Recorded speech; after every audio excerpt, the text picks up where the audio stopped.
Hi, this is Nitesh. Welcome to your face reading channel. In today's video, I'm going to share with you some of the amazing secrets that you can apply to impress your potential interviewer or your potential employer to help you nail your interview or to add some additional secrets weapon into your armory to kind of nail your interview better. So, I'm going to share with you two secrets, two tricks that you can apply of face reading with your potential employer or potential person that you want to impress. And I'm sure that using these tricks can definitely add as a weapon in your armory. So let's deep dive into Magic Bot to learn those tricks of face reading that you can use to have more power and control, because I'm going to share with you how an individual is likely to think and how an individual is likely to make a decision, both of which are relevant things when it comes to hiring, when it comes to impressing a person, or when it comes to just making your information flow around what person wants to hear, right? So those are the things that I'm going to share. By the end of the video, I have also kept a section where if you have to give interviews to Bill Gates or Steve Jobs or one of the other amazing entrepreneurs, Elon Musk, what are the information that they want to hear or they'll be impressed by. So those are the hypothetical examples that I have crafted, which you are going to discover by the end of the video. So be there by the end of this video, and let's start this video by diving into the Magic Board to unveil those additional powers that you can keep with you to nail your interview. So let's jump in.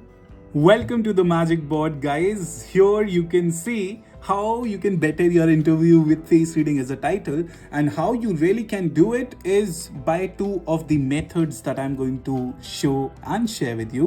One of the method is pretty easy, may not be that easy to apply, I feel, but if you get that prominent look of your interviewer's face, or even on the backdoor research, if you can just have a look at their faces, you can make these rough insights as to how they think and how they are likely to make decisions. Thereby you can mold the information as per their wants, and that definitely increases the chances of your selection, right?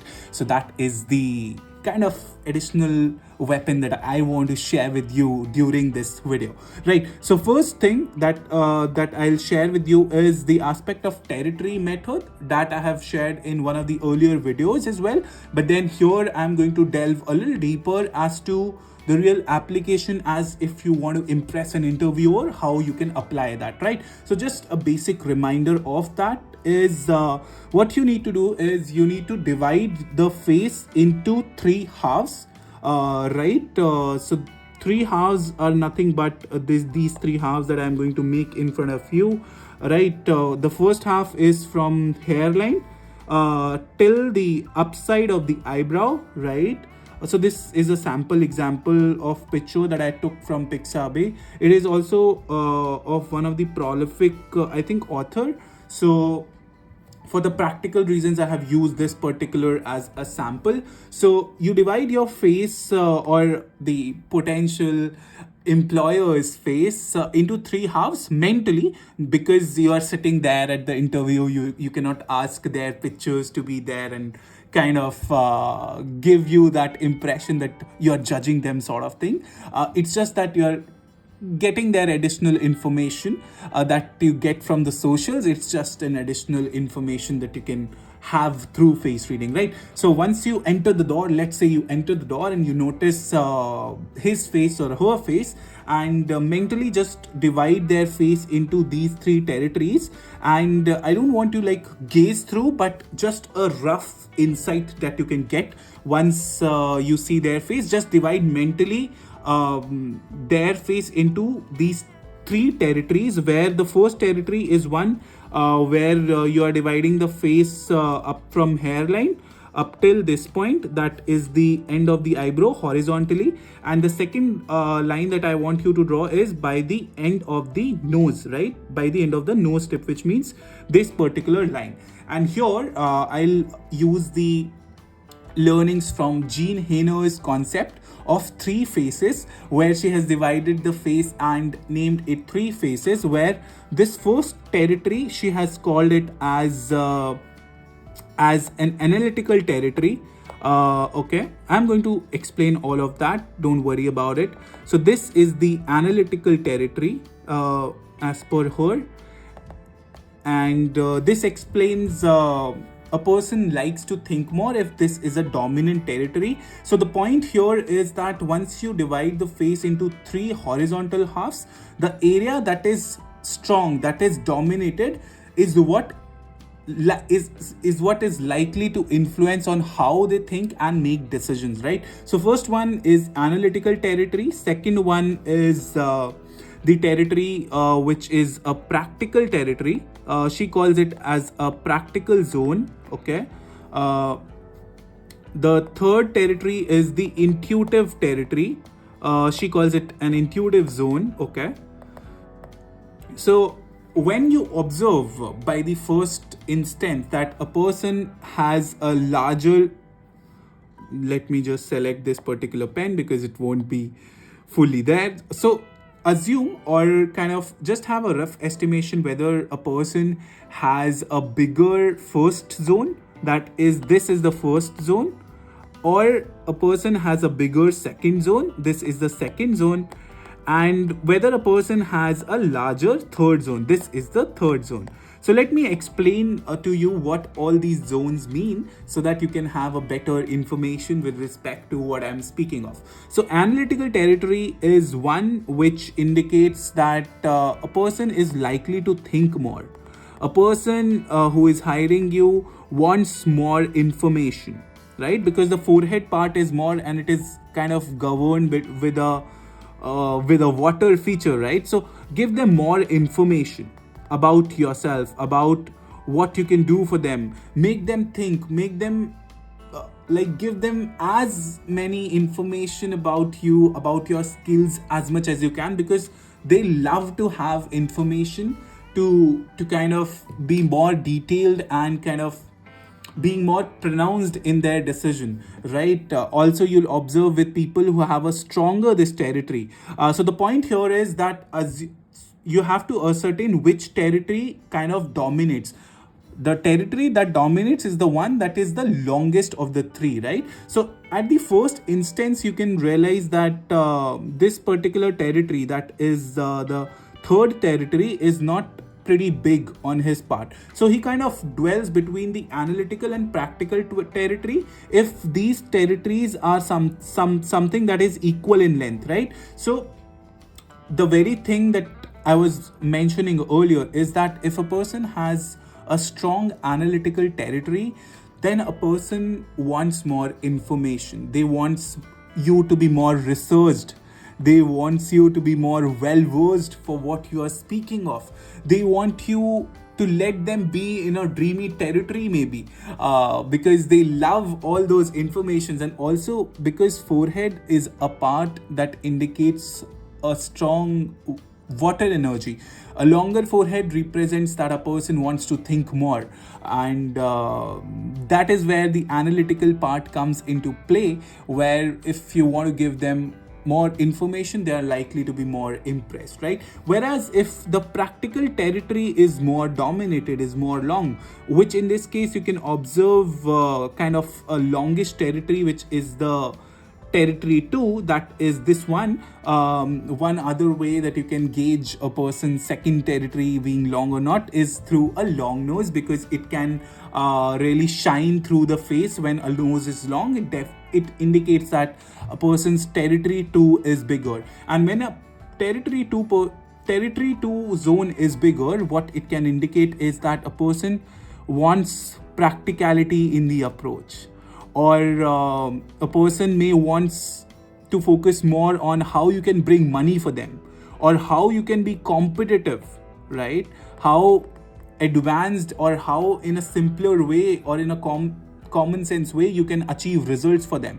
So here, if you have a person who has a practical territory domination, then make sure that you are presenting to them the facts and how you can make their life simple in the kind of work that you bring in, right? So focus more on the practical aspects, more on the common sense ground. So let's say if you were a salesman and you want to sell a customer who is kind of practical territory dominated or T2 dominated. This is the territory 2, right? So you'll focus more on the aspects of mileage, because that gives them a sense of control, that gives them a sense of practical information. So as much practical as you can be with a person who has a domination of territory 2, better you will be able to manage and kind of impress them with your interview, right? Or with your sales, right? So those are the things that you can use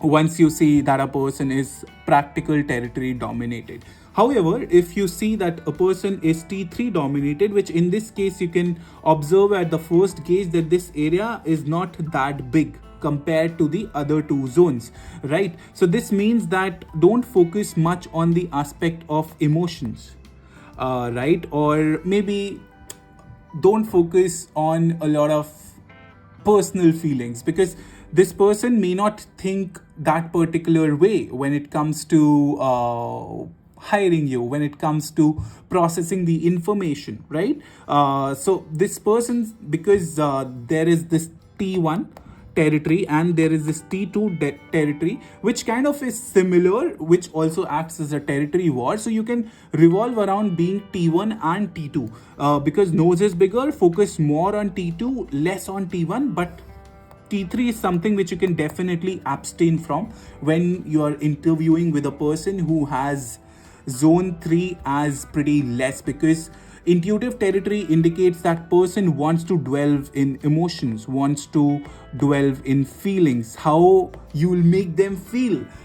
It's like if you're a salesman, and if a female candidate has come to buy a car from you, make them feel that they are going to be the queen of the world if they are going to buy that car, because you're appealing to their emotions. Make them feel how sexy they are going to look, or how much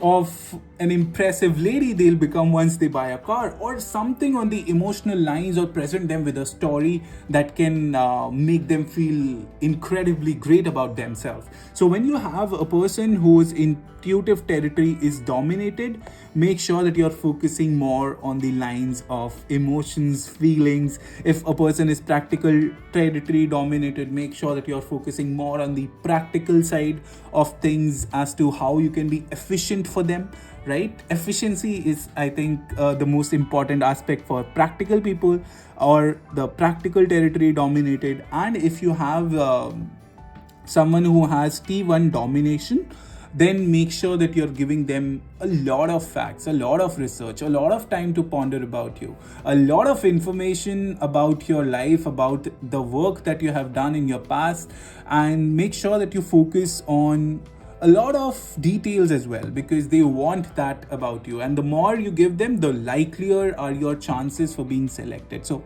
yeah, that is the thing. So what we have learned as of now is, what you have to do is first gauge which territory is bigger or longer in length. Gauge territory that is longer, right? And second step, what you need to do is base your answer specific to that information. So here in this case, T1 and T2 is something that you feel are kind of bigger than T3. So revolve around practical informations and analytical informations. That is something which is very, very important for you to kind of nail your interview, or kind of add that extra weapon where you can revolve around. The important point is, don't focus a lot on emotional side, because this T3 part is not that much dominated, right?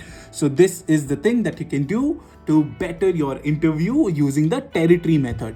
The other method that I want to share with you is using the prominent features method. So this method, what you can do is, you can see some of the other videos that I have made where I have talked about the facial traits, but the prominent features method are method where you observe some of the prominent features on the face and the meaning of those, right? So some of the prominent features that without a doubt you can observe is whether they have strong eyebrows or not. If they have very strong eyebrows, that indicates a sense of strong wood energy, which thereby indicates that a person loves to compete, which thereby indicates that person can be pretty driven.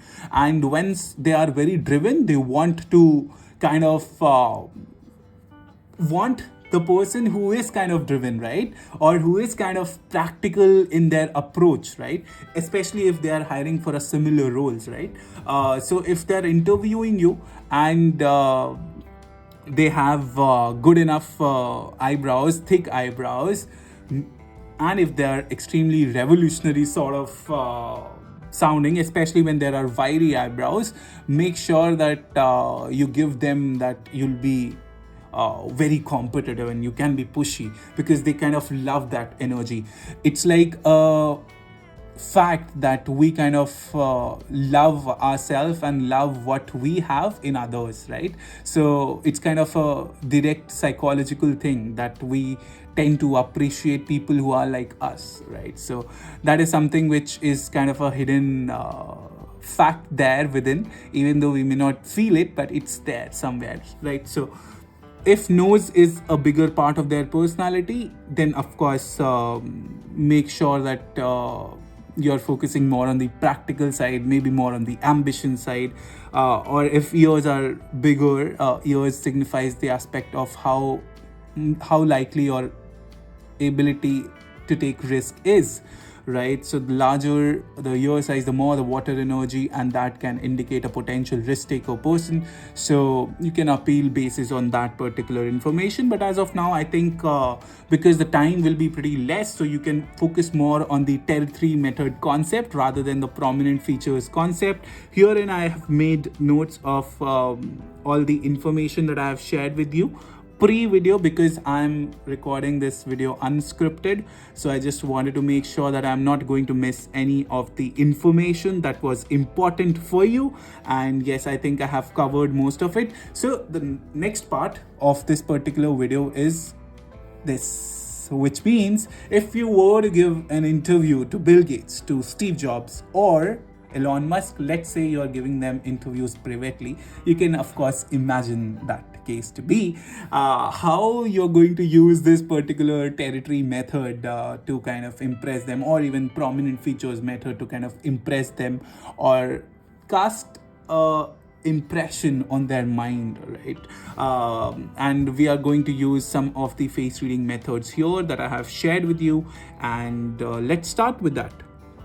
Right, so I have a scale. Let me not use the scale and clearly start with Steve Jobs first. And by the looks of it, by the first impression or looks of it, you can gauge that this T1 territory versus T2 territory versus T3 territory. This territory is kind of extremely dominating, right? If you don't draw the bar, this particular territory, let me just draw it for you so that you will have a better idea. Okay, so here I have divided the face into two territories, which you can use for the three territories, of course. Okay, so this T1 part, this is T2 part, and this is kind of T3 part. Okay, so at the first glance itself, you can make out that this guy wants more of analytical zone into his personality. That's the way he thinks. And once you discover that a person has a very big, larger forehead, that kind of indicates that they want to think more, they want to be analytical, they want to be more creative as well, because this can be an area, if it is big, it can represent your thinking territory and also your creative abilities. And that's where it also indicates that how much when he was in Apple, he was thinking about making one of the amazing landmarking products in his lifetime, right? So if you're presented with an interview with Steve Jobs, make sure that you're sounding creative. Make sure that you give him enough information about yourself to dwell about you. And because his T2, territory 2, is also significantly big, it also indicates that he was a very practical person when it comes to ways in how he thinks.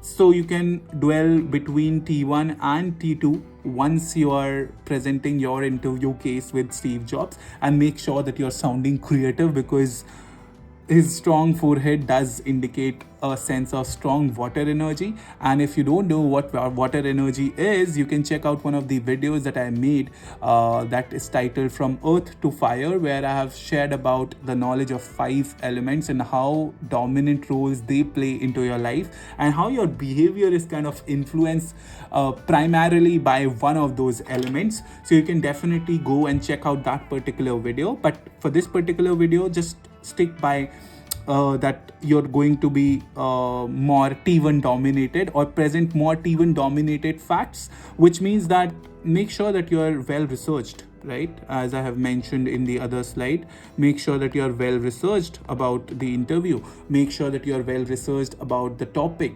It's not that you're going to say things in the air and he's going to be impressed, because his T2 energy, T2 zone is also very dominated. So it indicates that he is very practical in his approach, and thereby he can evaluate you from the top whether you are deserving enough or not. So it's very important that once you see a person with these two territory dominations, you kind of revolve your facts around being practical and being analytical, right? So those are the things that you can use with Steve Jobs. However, with Bill Gates, you'll notice a different thing. If I draw this line here, and if I draw this line right over the top of his eyebrows, you will see a person who is more of T2 domination than T1 domination. So first line you have to draw or assume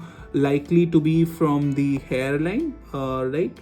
His hairline starts from here, and then from here to here. Okay, so you can observe that his T2 zone is much bigger than T1, right? It's this much versus this much, which is significantly bigger. So make sure that you are focusing more on the aspects of being practical, how much money you can bring for him, how much of efficient you can be, because waste part he's not going to tolerate much, because this T1 is not significantly that is dominated in him. So the way he thinks is how likely you are going to be better for his business, and that's pretty much it. Don't try to make him or give him extra information. Steve Jobs can tolerate that extra information that you want to share, because his T1 territory is bigger and he wants to have that sense of research or more information. But keep it narrow, keep it short with Bill Gates, and that's how you can kind of nail your interview with him, or kind of better your interview with Bill Gates. Versus if I see Elon Musk, one of the superstars of our generation, he has a strong fire energy, by the way. And one likely observation that I want to share with you guys here is that if you observe the nose profile here, the nose profile is going down for Steve Jobs, right? And you'll observe that nose profile for Bill Gates is also going down, but nose profile for Elon Musk is going up, right? So this is a slight variation.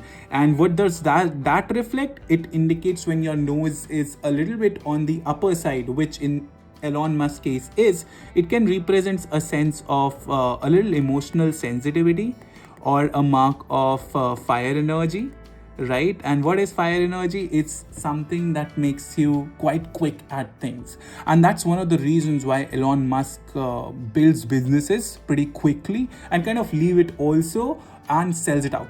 And although he has stayed with quite a lot of businesses as of now, but he has already left also multiple businesses, right? So that fire is something that keeps him going.